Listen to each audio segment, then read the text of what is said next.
Bueno, pues sí, parece que después de un par de minutos de rigor empezamos, porque luego siempre acabamos más justos de tiempo de lo que pensábamos y nos van a hacer falta, ¿no? Todos los minutos. En primer lugar, buenas tardes. Agradeceros a todos vuestra participación en estas segundas jornadas de AFIN Compliance sobre cumplimiento normativo y riesgos y en ¿no? en el ciclo de conferencias que hemos organizado para esta semana, ¿no? En la charla de hoy, que creo que ya es la cuarta, tenemos con nosotros a José María Olivares, socio de FinRec, y a Ignacio Blasco, consultor del área de seguros en analistas financieros internacionales, que nos traen, la verdad, una ponencia muy interesante sobre los retos normativos que nos esperan en el ámbito de seguros en este año que entra, 2021, ¿no? Recordemos que tras la entrada en vigor de la Directiva de Distribución de Seguros, más conocida, como sabéis, por sus siglas en inglés, IDD, son muchos los cambios estructurales, organizativos y operativos que las entidades del sector pues han tenido que llevar a cabo desde entonces. No queríamos cerrar, no queríamos dejar de comentar aquí, ¿no? En este ciclo un monográfico dedicado al sector, ¿no? Entonces, si os parece, bueno, os dejo con José María y con Ignacio, y la idea es que tras la presentación que ellos expongan tengamos pues 10-15 minutillos para al final para abrir un pequeño debate o responder a las cuestiones o preguntas que os vayan surgiendo. Os animo a que utilicéis el chat que veis allí en vuestras pantallas para poder ir dejando ahí las preguntas si queréis. Y nada, pues sin más dilación, todo vuestro, chicos, y a ver qué nos contáis. Muy bien, muchas gracias, Rocío. Bueno, la verdad es que hay muchos temas y es difícil elegir, ¿no? Como tú decías, Rocío, bueno, la transposición de la Directiva de Distribución se ha realizado en España, bueno, con un matiz importante, ¿no? Que lo que tenemos en España a día de hoy es un Real Decreto Ley y que todavía no conocemos cómo quedará el proyecto de ley una vez concluya la tramitación en el Parlamento, ¿no? Porque pues, todavía estamos en trámite, en el seno de una tramitación en la que puede haber enmiendas, ¿no? Esto es uno de los temas que, bueno, todavía, aunque se ha iniciado la transposición, todavía, por ser estrictos, no ha concluido, ¿no? Y luego también pues, hay otro melón todavía abierto, no menos importante para las entidades, que es todo lo relativo a formación, ¿no? Formación y capacitación del personal que participa en la distribución de los seguros, tanto informando como asesorando, ¿no? Y no menos importante también, por mencionar otro tema, todo lo que tiene que ver con ESG, ¿no? Con los nuevos requisitos en materia de divulgación, de taxonomía, etcétera, y de los cuales, bueno, ha habido ya una sesión esta mañana, ¿no? Nosotros, bueno, teniendo tantas cosas que contar, hemos decidido concentrarnos fundamentalmente en 5 aspectos. El primero, las prioridades supervisoras para la DGS, tema fundamental.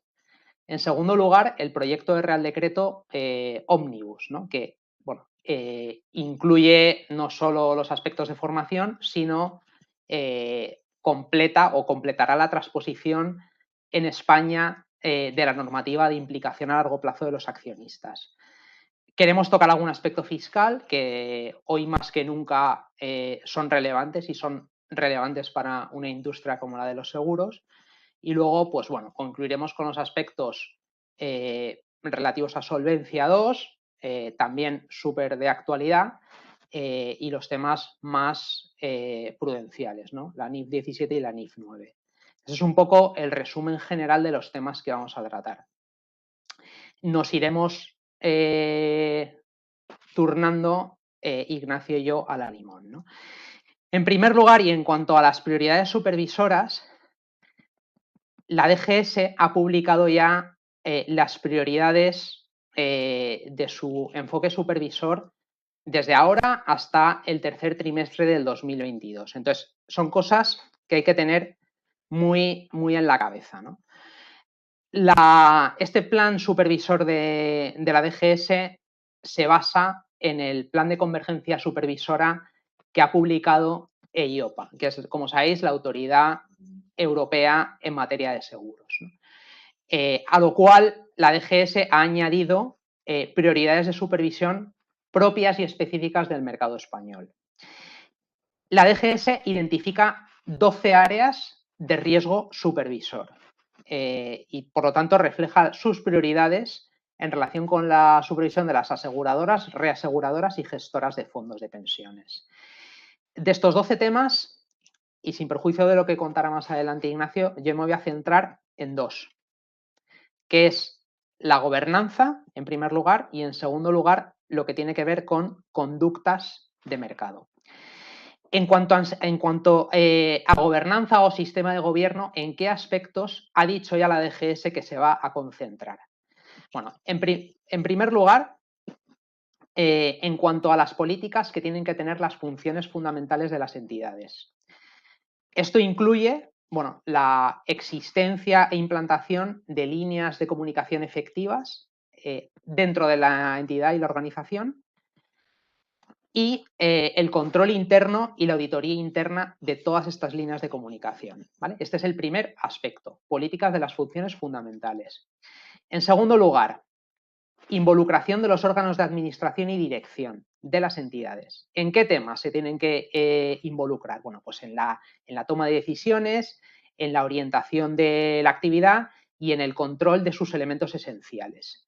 Pues interacción, por ejemplo, con las funciones fundamentales, integración del ORSA en las actividades relevantes de la entidad, gobernanza de productos y cuestiones similares, ¿vale? Es un segundo tema también no menos importante. En tercer lugar, todo lo que tiene que ver con externalización de funciones. La externalización de funciones es un tema que, a pesar del tiempo, pues nunca pierde vigencia. Y de tal manera, bueno, que es otro de los aspectos que centra los enfoques supervisores, ¿vale? Procesos de selecciones de los prestadores de servicios, calidad de los servicios prestados, KPIs, pues continuidad de las responsabilidades de las entidades delegantes. Y la DGS ha dicho incluso que hay que, bueno, o prestará especial atención a la externalización de funciones en lo que tiene que ver con tecnologías de la información y riesgos cibernéticos. Sabéis que, bueno, todo lo que tiene que ver con la ciberseguridad y los riesgos cibernéticos está también muy al día en la agenda, diría casi semanal, de las autoridades europeas, y es algo que incluye la DGS en sus prioridades supervisoras. De la misma manera, tampoco pierde vigencia todo lo que tiene que ver con la aptitud y la elegibilidad de los administradores y altos directivos de las entidades, incluyendo cuestiones que tienen que ver tanto con la honorabilidad como con su profesionalidad y todos los criterios relativos a remuneraciones, ¿vale? Este es otro tema súper clásico. Quizá yo diría que ha tenido más importancia en el mundo bancario, pero que parece que EIOPA también centrará sus esfuerzos, mejor dicho, supervisores en los próximos años. Y luego, en último lugar, y no por ello menos importante en cuanto a sistema de gobierno, es todo lo que tiene que ver con la revisión de la política de la remuneración de las entidades. Sabéis que en 2020 se han publicado bueno, los criterios de EIOPA en materia supervisora, y bueno, es algo que la DGS también incluye en su radar supervisor, ¿no? Bueno, EIOPA ha dicho que de hecho va a controlar que las autoridades nacionales, es decir, en España la DGS, están controlando esta materia en el plazo de 2 años, ¿vale? Pero la DGS desde ya va a empezar a revisar que efectivamente las entidades lo tienen en cuenta. El tema de la remuneración pasa un poco lo mismo que con la aptitud y elegibilidad de los miembros de los órganos de administración. Es un tema que yo diría que ha tenido más importancia en el mundo bancario y en el mundo del mercado de valores, pero bueno, a raíz de la opinión que publicó EIOPA recientemente en el 2020, pues se centra también el enfoque supervisor en esto. Como sabéis, pues bueno, la remuneración debe siempre promover una gestión sana y prudente de las entidades y debe evitar que los risk takers de las entidades adopten o incurran en riesgos excesivos, ¿no? Aquí, EIOPA, en su opinión del 2020, quiere fomentar una convergencia en la materia, una convergencia supervisora, y por eso su opinión es importante, la opinión publicada. Y bueno, aunque deja abierto la aplicación del principio de proporcionalidad y el enfoque basado en el riesgo, pues es verdad que pone encima de la mesa determinadas cuestiones que las entidades tienen que tener muy presentes, ¿no? Que son los típicos, ¿no? Tiene que haber un equilibrio entre los componentes fijos y variables de la remuneración. Una proporción sustancial de la remuneración variable tiene que estar diferida, y la DGS ha dicho que por proporción sustancial a diferir entiende el 40% al menos. En la revisión y en la evaluación del personal hay que tener en cuenta no solo elementos cuantitativos, sino cualitativos también.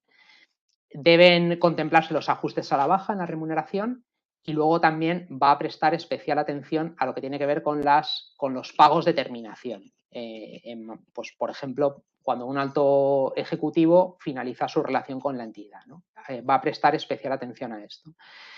Con lo cual, pues bueno, esto que es un tema que ya vimos a principios del 2020, pues hay que tenerlo muy presente porque en los próximos años lo vamos a volver a ver.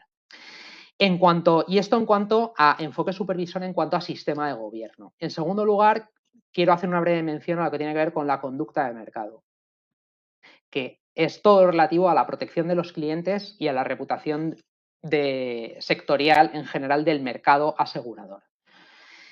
¿Qué cuestiones concretas van a centrar los esfuerzos de la DGS? En primer lugar, va a vigilar muy de cerca que exista una implantación efectiva de la gobernanza de productos. Todo lo que tiene que ver con el diseño de productos que se van a comercializar, el mercado objetivo, el impacto que el diseño de estos productos y la comercialización tienen en el modelo de negocio de la entidad, son cuestiones que la DGS va a vigilar. Modalidades y propuestas de base tecnológica también. Y no solo en lo relativo a los productos, sino también a la manera de distribuir los productos. ¿Vale? También se va a centrar en los deberes de información precontractual en materia de seguros y especialmente en seguros de vida ahorro. O sea, todo lo que tiene que ver con la información en la normativa de distribución va a ser también revisado por la DGS. También ha dicho que va a emitir guías técnicas, como estamos viendo en los últimos tiempos, porque las guías técnicas, pues bueno, considera que es una práctica supervisora muy útil porque ayuda a que las prácticas entre las entidades sean homogéneas y luego a que estas entidades incorporen el mejor benchmark o la mejor práctica del sector, ¿no? Con lo cual vamos a ver guías técnicas nuevas. Y a corto plazo ya se ha dicho que se van a publicar guías técnicas relativas a tramitación de siniestros y a seguro de automóviles. ¿Vale? Y por último, bueno, también la DGS dice que va a hacerse eco de las revisiones temáticas que pueda proponer EIOPA en materia de conducta de mercado, y que también va a colaborar muy de cerca con otras autoridades en lo que tiene que ver con conducta. No solo las autoridades europeas, como puede ser EIOPA, sino en España, Banco de España y CNMV. ¿Vale? Esto en lo relativo a conducta de mercado. Y Ignacio nos iba a comentar brevemente lo que tiene que ver con las tablas biométricas. Y cedo la palabra a Ignacio. ¿Qué tal? Buenas tardes a todos. Bueno, pues entre las prioridades supervisoras que ha establecido la Dirección General de Seguros se encuentra la documentación, la metodología relacionada con una de las masas patrimoniales más importantes de las entidades aseguradoras, que son precisamente las provisiones técnicas. Y un hito bastante importante, sobre todo marcado para aquellas entidades que sois de la parte de vida y de la parte de decesos, ha sido la actualización de las tablas biométricas. Lógicamente, muchos de los puntos que tratemos, como comentaba José María, pues podrían ser objeto de análisis hasta de monográficos separados con bastante detalle. Y aquí nos tendremos que conformar con este breve comentario y, por supuesto, cualquier duda que tengáis al final estaremos encantados de resolverlo. Pues como comentaba, una de los hitos que inició, inició mucho antes, pero que sobre todo alcanzó un punto de maduración fue en el año 2019 con las modificaciones de las tablas biométricas y bueno, se ha publicado este proyecto de Real Decreto en el que se establecen una serie de aspectos cuantitativos y cualitativos, qué tablas son, y aspectos cualitativos relacionados con el buen gobierno, la transparencia, la conducta de mercado y sobre todo con una serie de guías, una serie de puntos que nos pueden venir desde el punto de vista asegurador, pues por supuesto responde ante un requerimiento largamente solicitado de actualización lógica de las tablas biométricas, y con ese sentido, bueno, pues lo que se plantea además es establecer un marco robusto de esa monitorización del riesgo de vida, el riesgo sobre todo, pensando por ejemplo en recientes declaraciones de la Dirección General de Seguros, muy relacionados con la monitorización del riesgo de longevidad. En ese sentido, pues se va a establecer pues, una monitorización más continuada de cuál es el riesgo de longevidad real, el cálculo, por supuesto, de las provisiones técnicas contables, el establecimiento de procesos transitorios voluntarios desde el punto de vista contable, la realización o la utilización de contrastes para verificar que efectivamente esas tablas, de acuerdo con lo publicado, de acuerdo con la propia experiencia, pues se establezca de alguna forma un marco muchísimo más robusto, muchísimo más profundo para poder seguir ese riesgo biométrico. Por supuesto, estableciendo un marco que permita pues que a la hora de actualizar esas tablas biométricas pues se permita establecer un marco más acotado. Pues pasamos esos 10 años de actualización en el ROS a los 15 años de la reforma del ROSEAT y todo lo que tiene que ver, bueno, pues distintos desarrollos que se pueden ir realizando en el futuro relacionados con estos temas relacionados con circulares y otros desarrollos normativos. No me detengo demasiado. Saber capturar bien el riesgo, saber capturar ese riesgo que tenemos de longevidad y pues estar adecuados con nuestra propia experiencia y con las tablas de mortalidad recientemente publicadas.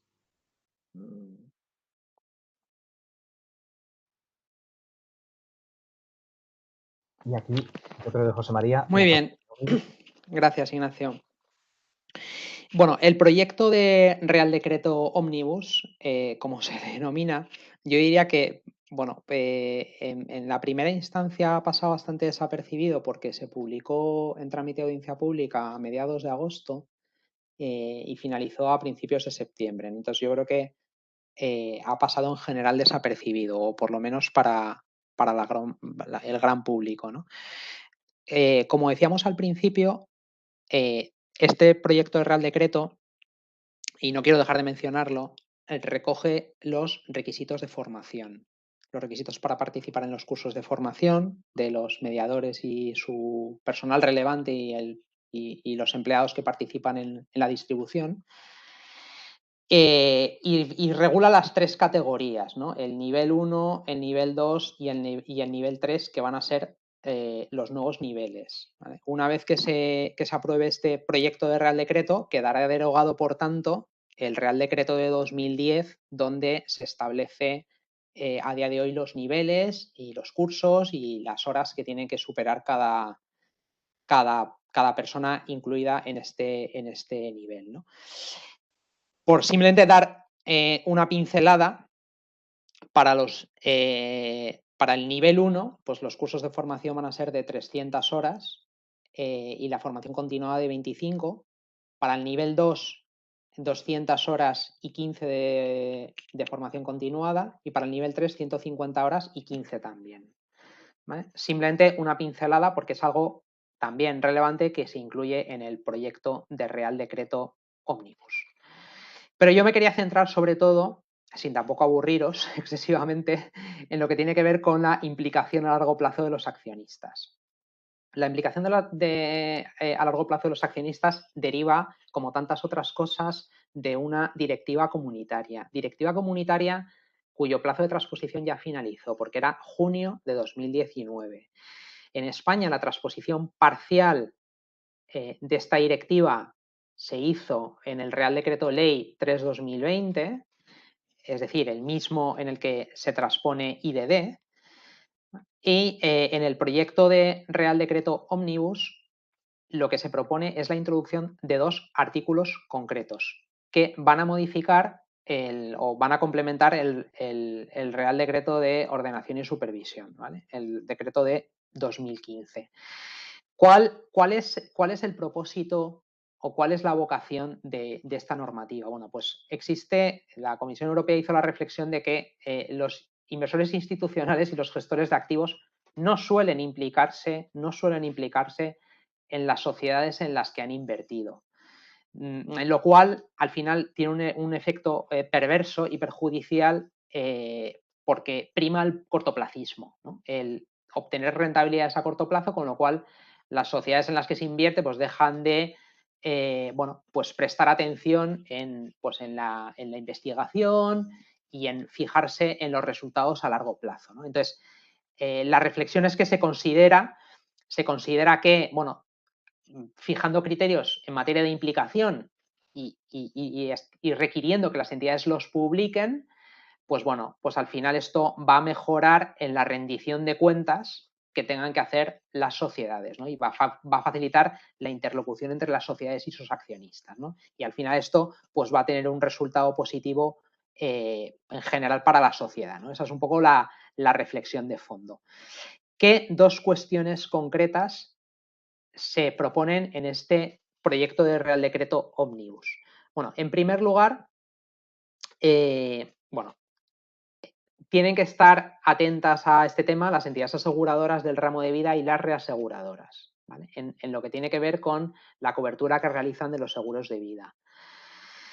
Tendrán 6 meses para adaptarse una vez que el proyecto de Real Decreto vea la luz. ¿Vale? ¿Y en qué se van a tener que adaptar? Y aquí empiezo a entrar un poco en harina. Bueno, en primer lugar, lo que se establece es la obligación de elaborar y publicar una política de implicación. ¿Vale? Una política de implicación.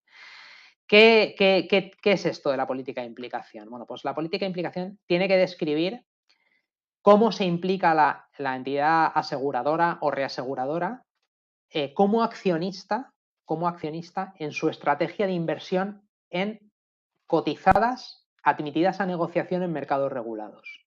Es decir, tiene que explicar la implicación como accionista.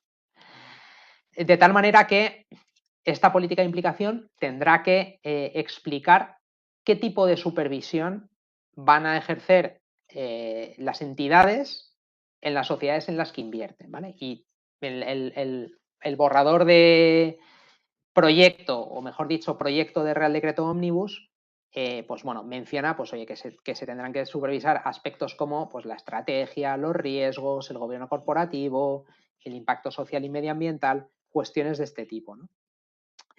Y luego, a su vez, bueno, pues describir cómo se va a relacionar la entidad con las sociedades en las que invierte, cómo se van a ejercer los derechos de voto y otros derechos asociados a las acciones y cómo se va a cooperar pues, con otros accionistas, especialmente los accionistas significativos. La política de implicación, además, no debe quedarse solo en el plano puramente teórico, es decir, pues colgar una política en la web de la entidad, sino que una vez al año, anualmente, se debe explicar cómo la entidad ha aplicado durante el ejercicio su política de implicación.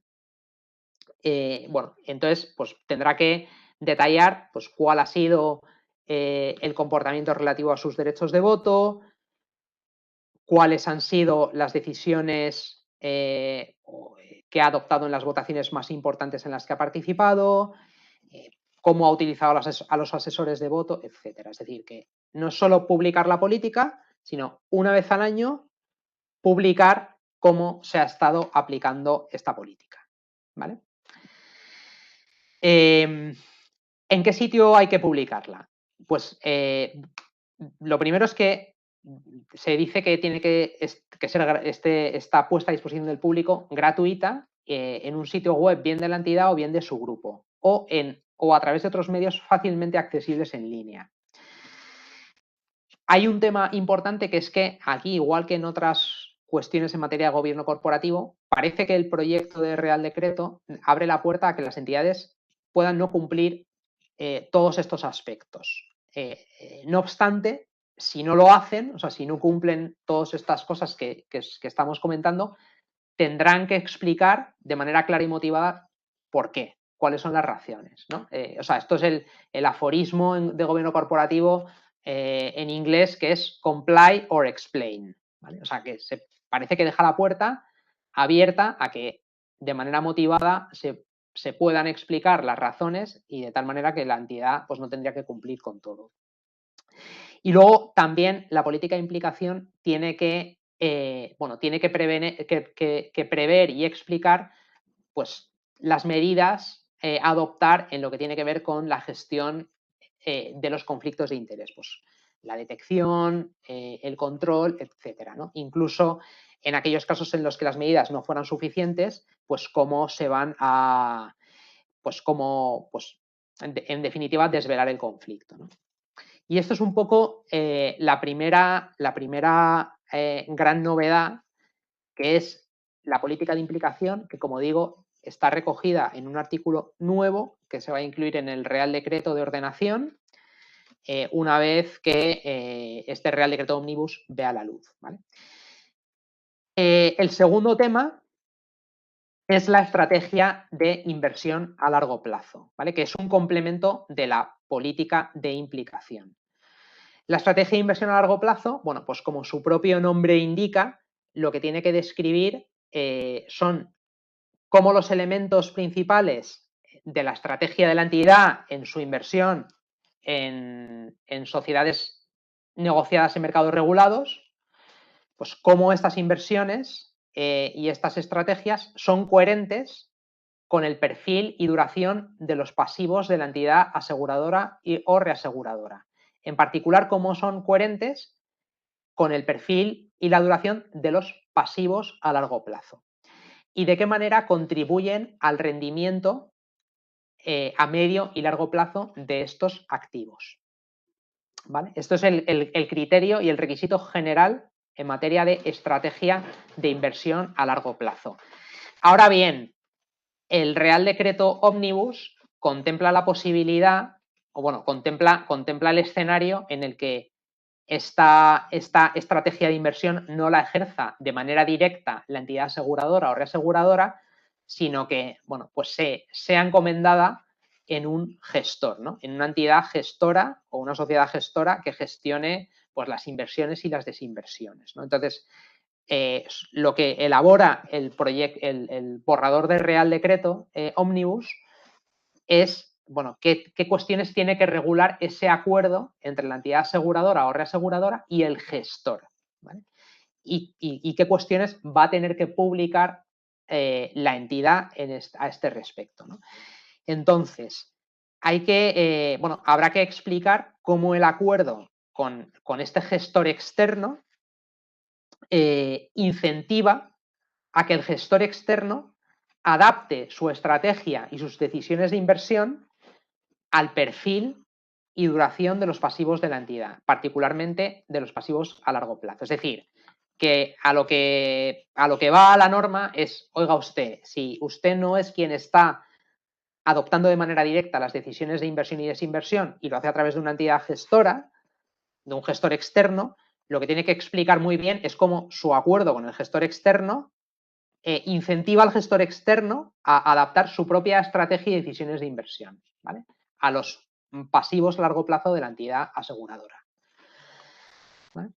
Asimismo, bueno, pues se deberá publicar y concretar en este acuerdo con el gestor cómo se incentiva al gestor a adoptar las decisiones de inversión basándose en las evaluaciones de los rendimientos a medio y largo plazo, ¿vale? Y cómo se va a implicar el gestor en las sociedades en las que invierte. Asimismo, bueno, la norma lo que pide es que se explique cómo se va a evaluar el rendimiento del gestor y cómo se le va a remunerar, y si esta evaluación del rendimiento y esta remuneración son consistentes nuevamente con el perfil y duración de los pasivos a largo plazo de la entidad. De la misma manera, si el contrato con el gestor externo no recoge estos aspectos, pues habrá que explicarlo, ¿vale? Y también hace mención a que habrá que explicar bueno, cuál es la estrategia de inversión de las entidades en lo que tiene que ver con inversión en instituciones de inversión colectiva, entidades de capital riesgo y entidades de inversión colectiva cerradas, ¿vale? Y luego, por último, y no menos importante, pasa lo mismo que con la política de implicación, es decir, habrá que mantener toda esta información que os he contado actualizada de manera anual, ¿vale? Y la publicación bueno, es igual que la relativa a la política de implicación, es decir, en la web de la entidad o de su grupo, incluso abre la puerta a que esta información se publique en el informe sobre la situación financiera y de solvencia, ¿vale? Y con esto cierro un poco las explicaciones relativas al proyecto de Real Decreto Ómnibus en lo que tiene que ver con implicación a largo plazo de los accionistas. A continuación, bueno, lo que quería hacer es nada, dar dos pinceladas muy breves en dos temas muy de actualidad, que es, bueno, pues las propuestas de modificación que se están recogiendo en el proyecto de ley de presupuestos generales del Estado en lo que tiene que ver con el sector asegurador, ¿no? Porque, bueno, pues pese a no ser un tema muy de compliance, la realidad es que va a afectar enormemente a las entidades, ¿no? Y son dos aspectos muy concretos. En primer lugar, se prevé una subida del tipo de gravamen del impuesto sobre las primas de seguros. Y la subida es del 6 al 8%. Lo que ya han dicho las asociaciones sectoriales, especialmente UNESPA, es que esta medida va a afectar significativamente a familias y empresas.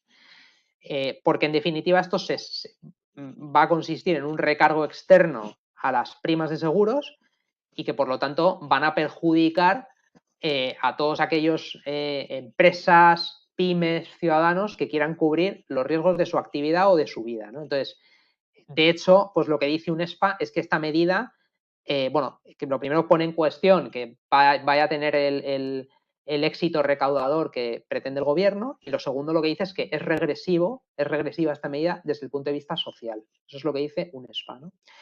Y luego, en segundo lugar, y no menos relevante, es el tratamiento fiscal que se propone a la previsión social. Es decir, se van a limitar, se van a rebajar los límites de aportación a sistemas de previsión social individuales. Si a día de hoy las aportaciones a los planes de pensiones y a sistemas de previsión social individual pues pueden alcanzar a 8.000 euros al año, pues se van a rebajar a 2.000. De 8.000 a 2.000 los límites de aportación. Mientras que para los sistemas de empleo se va a elevar el límite de 8.000 a 10.000. En este tema concreto, pues nuevamente las asociaciones sectoriales, no solo UNESPA, sino también Inverco, pues han dado un paso adelante, pues un poco llevándose las manos a la cabeza en este tema, ¿no? Pues porque por la estructura de la población activa española y el mercado de trabajo y los sistemas de ahorro, pues se considera que esto pues claramente va a desincentivar la aportación a los sistemas de previsión social, va a discriminar además entre unos sistemas de previsión social y otros, y en definitiva, pues bueno, los efectos se verán a medio y largo plazo, ¿no? También. Y no me quiero enrollar más en mi parte, ¿no? Cedo el testigo a Ignacio en lo que tiene que ver más con la parte de solvencia y prudencial. José María, muchísimas gracias. Lo que vamos a cerrar la sesión regulatoria con dos bloques que están íntimamente relacionados, pero que responden, por así decirlo, a dos ópticas o dos referencias distintas a las que desde las que se puede analizar una compañía de seguros. Por un lado, el apartado 4, que es más, como comentaba José María, la parte más de regulatoria, más de capital, que es el marco de Solvencia II y su revisión. Y por otro lado, en el punto 5, cuáles son los principales aspectos asociados a la óptica contable, la perspectiva sobre todo de lo que puede afectar más a una compañía aseguradora. Por un lado, la parte del activo, los instrumentos financieros recogidos o regulados en la NIF 9 y por otro lado, la parte del pasivo reflejado en la NIF 17. Lo que respecta a Solvencia II, pues bueno, venimos de cara pues a hacer ese planteamiento, esa revisión del marco de Solvencia II, pues llevamos ya un camino recorrido. Por supuesto, el camino recorrido, por supuesto, desde la experiencia de la implantación de Solvencia II desde 2016. Y desde entonces, sobre todo centrándonos en lo que nos afecta a ese marco de revisión de este marco normativo, pues veis ahí todos los hitos que han ido sucediendo en el último año. Sobre todo, bueno, toda la solicitud de asesoramiento técnico por parte de la Comisión Europea IOPA, emisión de documentos de consulta por parte de IOPA, plazos límites ya haciendo un salto del último año para esa remisión de la documentación por parte de los participantes y con los últimos remates, sobre todo peticiones adicionales de información adicional de cara a pues recopilar cierta información relacionada, sobre todo muchísimo relacionado con la parte de la fórmula estándar, la reforma, la mejora del marco de Solvencia II, de la parte de la fórmula estándar de Solvencia II.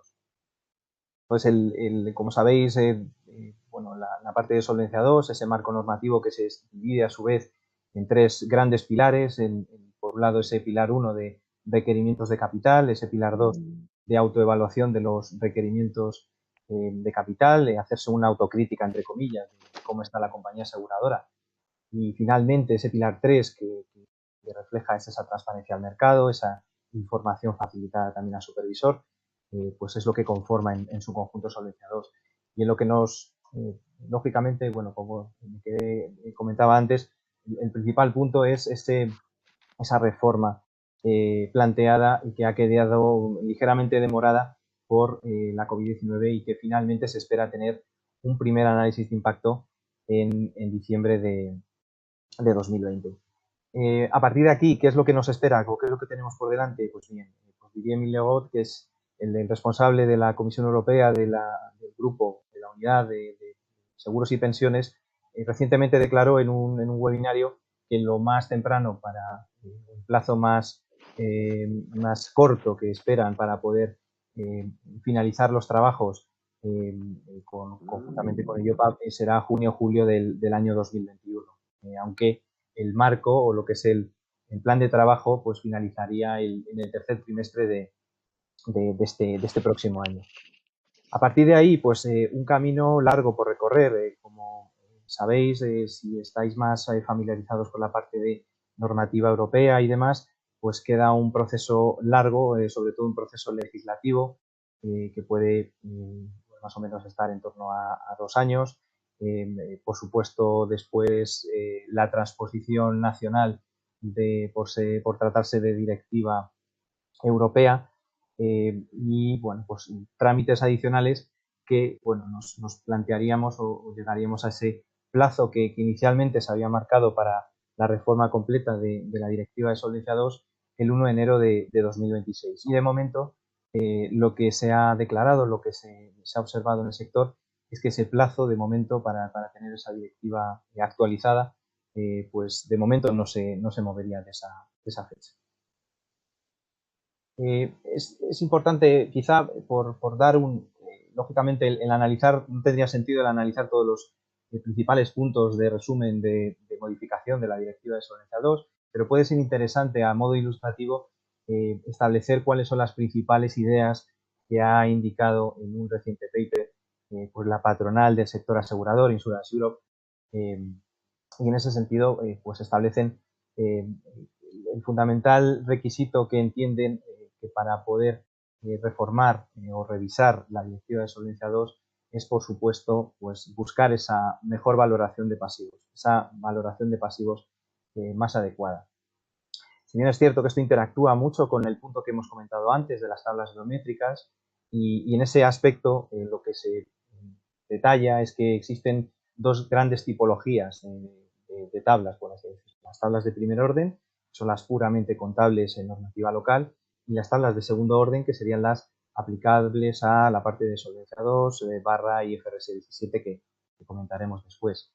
Entonces, simplemente por tener esa perspectiva global, pues básicamente la posición, la opinión de este paper de Insurance Europe lo que establece es, pues propone mejorar ciertos aspectos técnicos relacionados con el ajuste por volatilidad, ese ajuste que se realiza a las curvas de valoración de los pasivos a las provisiones técnicas de nuestra compañía aseguradora y, bueno, pues ciertas situaciones que hacen que pueda dar un overshooting, como dicen en la normativa, ciertas anomalías que es necesario corregir. O el margen de riesgo, ese colchoncito adicional que se añade a las mejores estimaciones de pasivos para conformar lo que es la provisión técnica en total. Una cosa son las obligaciones y a esas obligaciones se le añade ese colchón que se ha detectado que tiene cierta volatilidad en el mercado, por lo cual se está buscando, se propone por parte de Insurance Europe una limitación de ese encaje volátil, por así decirlo. Pero, por supuesto, manteniendo lo que ha funcionado, es decir, todo lo que tiene que ver con extrapolación de curvas de tipos, pensad en obligaciones de pago a muy largo plazo, me estoy refiriendo sobre todo a compañías de vida, ajustes de casamiento también en compañías de vida.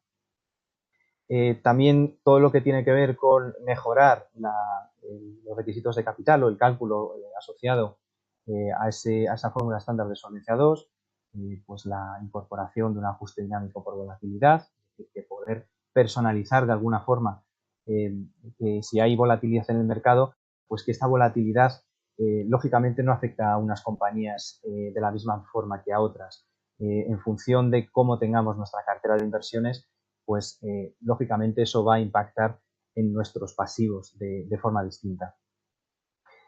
Todo lo que tiene que ver con los criterios de renta variable a largo plazo también se desprendía un poco de las palabras de José María antes. Todo lo que tiene que ver con esas inversiones a largo plazo se ha tratado de que las compañías aseguradoras sigan cumpliendo con esa vocación de inversora institucional importante y estabilizadora en el largo plazo. Desde Insurance Europe se plantean posibles mejoras o plantean distintas mejoras para que realmente se trate de un marco de vocación de permanencia de las entidades aseguradoras y no un puro incentivo regulatorio de ahorro de capital, que haya un cierto sentido para que las compañías aseguradoras inviertan a largo plazo. Todo lo que tiene que ver con corregir especificaciones, es decir, sabéis que para calcular esos requisitos de capital se necesitan una serie de parámetros, una serie de exposiciones, tenemos inmuebles, tenemos renta fija en nuestro balance, pues hay ciertos aspectos que a la hora de calcular ese capital, pensando en un determinado porcentaje por una determinada exposición, pues esos determinados porcentajes pues pueden ser mejorados. Y en ese sentido son algunas de las sugerencias que también plantean. Y algo a lo que, bueno, pues nos hemos acostumbrado en los últimos años, que en principio han llegado para quedarse, son los tipos de interés negativos y la mejora de ciertas técnicas que puedan incorporar de mejor forma esos tipos de interés negativos. Todo lo que tiene que ver, comentaba antes, con asegurar ese papel de las aseguradoras como estabilizadoras, como mecanismos de estabilización del sistema financiero, como proveedores de protección, muy importante todo el marco de protección que proveen las aseguradoras a la población en general y de, por supuesto, asegurar su papel de inversor en la economía europea, son básicamente las sugerencias que plantea Insurance Europe a la hora de plantear esa revisión de Solvencia II.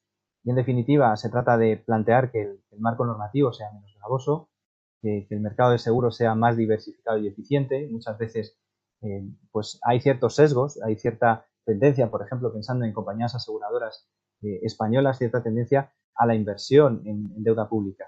Entonces, la promoción de mecanismos que eviten de alguna forma la concentración excesiva en ciertos aspectos, esa diversificación y esa eficiencia es lo que también se busca con esta revisión de la Directiva de Solvencia II. Por supuesto, mejorar y reforzar ese marco basado en riesgo y que las compañías aseguradoras europeas, por excesivos requisitos de capital, no queden en posición de desventaja competitiva con respecto a otras entidades de otros ámbitos, de otras regulaciones. Y termino, sé que voy justo con la parte más puramente contable, los próximos pasos relacionados con la parte de NIF 17, un poco por repasar los últimos pasos que ha habido en la NIF 17, sobre todo pensando en el último borrador, en las modificaciones definitivas que hemos detectado, que hemos visto, que han sido publicadas el pasado 25 de junio de 2020, pero como sabéis, bueno, pues el órgano, el IASB, esta fundación, establece una serie de normativas contables, pero que necesitan de una serie de pasos para poder adaptarse a la normativa comunitaria. Estamos hablando, en el caso de NIF 17, es en esta diapositiva, todas las normativas que emanan de ese cuerpo contable supranacional, el IASB, de alguna forma, pues necesitan pasar por la revisión, por así decirlo, por parte del grupo consultivo del EFRAG, y en esta fase estamos en la parte de IFRS 17 que plantea esa mejora o esa actualización de los requisitos contables para los pasivos de las entidades aseguradoras. En los próximos hitos pues están marcados de cara al 21 de enero de 2021 para esa finalización de recepción de comentarios por parte del EFRAG. Todas las normativas contables pasan por estos trámites, igual que la normativa de instrumentos financieros que ya en vigor unos años, como podéis observar en la siguiente diapositiva, necesitan de un trámite regulatorio a lo largo de distintos años. NIF 9 en el marco global lleva en vigor desde 1 de enero de 2018, pero no tenemos que dejar de pensar en el marco de las entidades aseguradoras para las que se ha establecido un marco de exención, por así decirlo, marcado en que la fecha de entrada en vigor o de aplicación de ambas normativas, NIF 9 y NIF 17, pues se planteará de cara al 1 de enero de 2023. Por terminar y por dejar un poco de espacio a preguntas, ¿cuáles son los próximos pasos? Pues bien, sobre todo pensando en normativa española, sobre todo pensando en aseguradoras españolas, tenemos que pensar que, por reducir mucho y por resumir, que existen dos grandes tipologías de entidades. Las entidades más grandes, tipo cotizadas, que admitan títulos valores admitidos a cotización oficial, todas las que voluntariamente apliquen esas NIF. Esas serían, por así decirlo, una casuística separada, y por otro lado, las que van por el plan contable de entidades aseguradoras, ¿vale? Entonces, en este sentido, lo que se marca es que desde el punto de vista de IFRS 17, bueno, pues estamos en ese periodo de consultas. Los próximos pasos serían esa transposición a ese reglamento que comentábamos antes en normativa europea, para que pueda ser trasladada a las normativas, por supuesto, por un lado, a las entidades más asociadas al bloque que comentaba, entidades cotizadas, y en una segunda oleada se plantearía ese plan de adaptación sectorial, que bueno, se esperaría después de ese 1 de enero de 2023. En la parte de IFRS 9, pues lógicamente la entidad aseguradora cuenta con ese plan contable de entidades aseguradoras, que a su vez es una adaptación sectorial de lo que es el plan general contable. Pues bien, el plan general contable está en curso de revisión, está en curso de actualización, y en ese sentido lo que se plantea es un marco normativo en el que hay ciertos aspectos de la NIF 9, de la normativa de instrumentos financieros, que se transponen, y ciertos aspectos que quedan un poco al margen o más asociados o reservados para entidades financieras de tipo bancario. Entonces, en ese caso, pues no habría planteamientos generales de una aplicación global en la parte de NIF 9. Y he resumido muchísimo.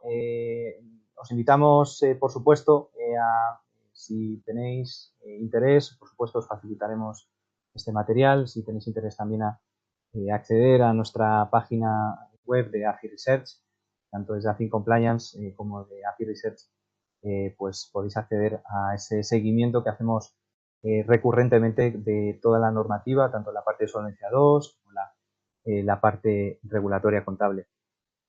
Y sin más, y sé que nos hemos pasado un poquito de tiempo, por supuesto dejo la palabra a mis compañeros por si quieren abrir el turno de preguntas. Muchas gracias, Ignacio. No, la verdad que en tiempo creo que vamos bastante bien después de, ¿no? de las últimas charlas. Entonces, si queréis, nada, pues abrimos turno de preguntas y a vuestra disposición.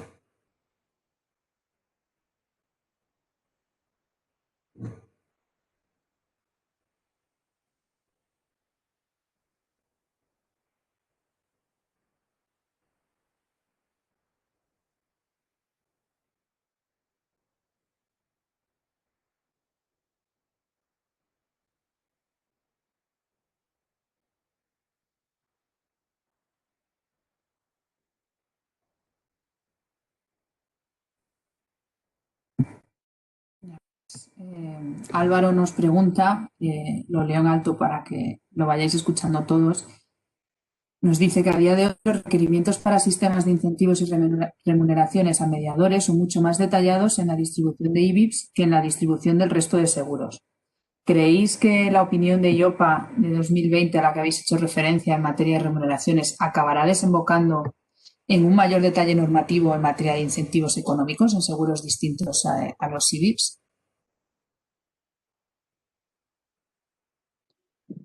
Yo diría, o sea, gracias Álvaro, Álvaro por la pregunta.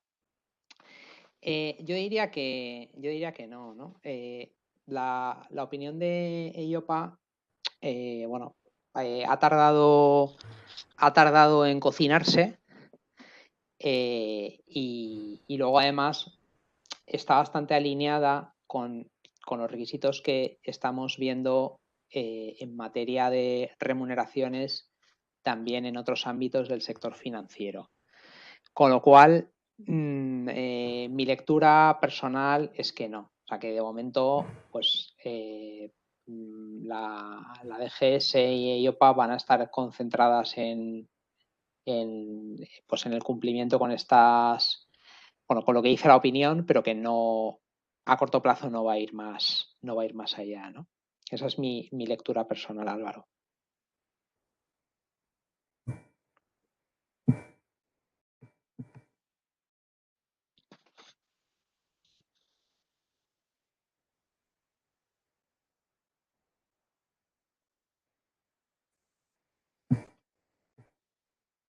A ver, nos pregunta también Joan Antoni que con respecto a la gran reducción de los límites de aportación en los sistemas de previsión individuales, si tenemos conocimiento de si hay partidos políticos que piensan presentar alguna enmienda al proyecto de ley de presupuestos que suavice dicha reducción. Gracias, Joan Antoni. O sea, no, la verdad es que no he leído poco en los últimos días y no sé si algún partido político ya se ha pronunciado al respecto. O sea, mi esperanza y mi creencia es que sí. O sea, esto no es solo un tema financiero, sino que es un tema de economía real y que nos atañe a todos, ¿no? Porque al final es el sistema de ahorro y tiene una gran incidencia en un país como el nuestro, ¿no? Con sus circunstancias. Entonces, vamos, yo doy por hecho que habrá partidos políticos que presenten sus enmiendas en este sentido. Lo que no sé es con qué éxito. Pero desde luego que lo espero, ¿no? porque es un tema que es que fulmina, ¿no? O sea, como decíamos antes, ¿no? En los planes de pensiones individuales, pues es que es una reducción de 8.000 a 2.000, o sea, es un cuarto, es que es una bestiada. Es una bestiada.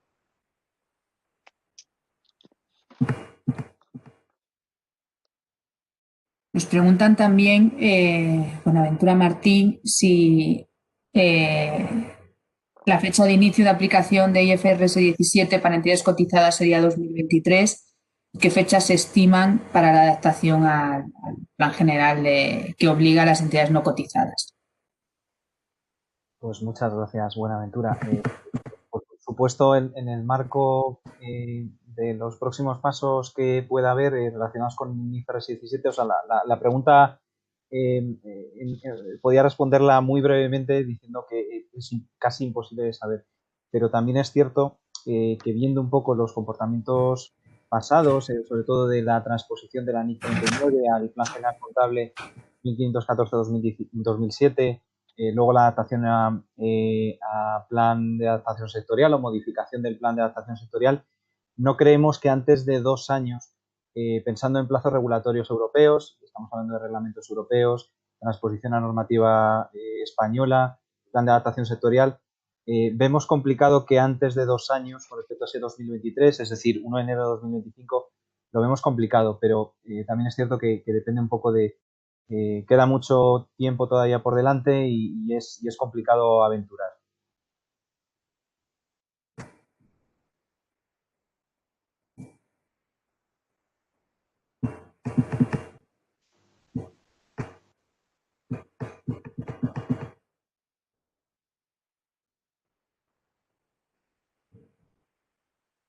A vosotros.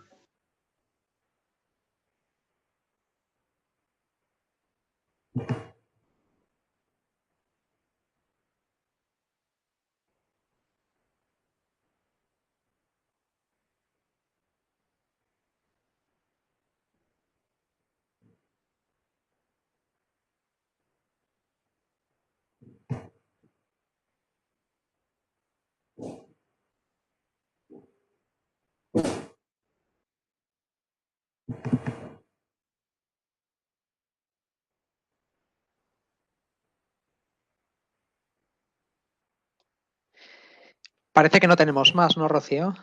De momento no, lo que pasa es que como algunas han sido largas, pues no sé si estaba escribiendo alguien, aparentemente no.